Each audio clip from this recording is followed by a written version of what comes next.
Écoutons les différents points de vue des participants du forum de réflexion au think tank Chine-Afrique, interviewé par notre journaliste Liu Fang. Ces dernières années, l'économie chinoise fait face à un ralentissement. Dans ces conditions, le maintien de la croissance économique, la modification de la structure économique et le changement du modèle de développement sont des sujets importants. La Chine, mais aussi le monde entier, font face à la surcapacité de la production. Pour l'Afrique, il est important de faire avancer l'industrialisation et de développer sa propre capacité de production.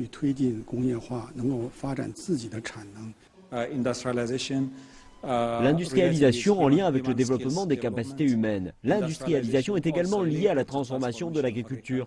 Donc il s'agit là d'un élément très important et central pour de nombreux pays africains, mais aussi en se plaçant dans la perspective de la Chine, et ce parce qu'il y a des dizaines de millions de personnes employées dans l'industrie légère qui seront redéployées dans certains pays africains, et cela en raison du rééquilibrage de l'économie en Chine. C'est également une très bonne opportunité pour les entreprises chinoises. Comme toute coopération entre plusieurs pays, la coopération sino-africaine rencontrera des problèmes et des défis.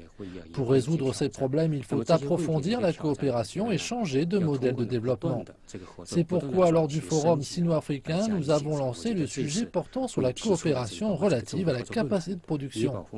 Le fait que la Chine aide l'Afrique dans le domaine de l'industrialisation et de la modernisation de l'agriculture est un bon moyen pour résoudre les problèmes liés à la coopération sino-africaine.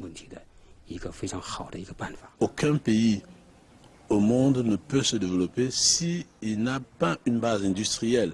Et l'un des gros problèmes de l'Afrique aujourd'hui, c'est l'industrialisation. Nous avons eu beaucoup d'expériences depuis des années, depuis nos indépendances, mais on s'est rendu compte que malgré toutes ces expériences-là, nous n'avons toujours pas pu décoller. Alors il faut peut-être explorer un autre modèle. Le modèle chinois nous semble assez fécond, assez riche, avec tout ce que ça comporte comme limite, comme tout modèle. Donc nous devons, tout en nous inspirant du modèle chinois, essayer de l'adapter à nos réalités africaines.